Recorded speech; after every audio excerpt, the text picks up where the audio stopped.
or other animal protein. Because that pollinate compound leaves, and yeah, so that's what that looks like. Right behind us, we have a silver maple, so-called, or maybe Freeman maple. They planted those two. A Freeman maple is a hybrid of the silver maple and the red maple, which are closely related, and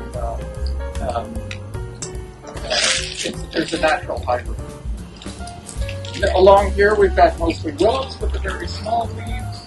To the right, there's an ash tree. I'm sure I've heard of emerald ash soil. You're killing all our ash trees. The city has, they're all going to be dead unless they're treated, like myself.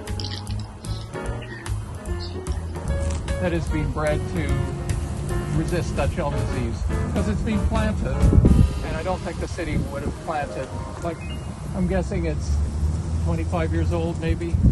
So the city has planted it, and they wouldn't have planted it if it was going to get killed by Dutch elm disease.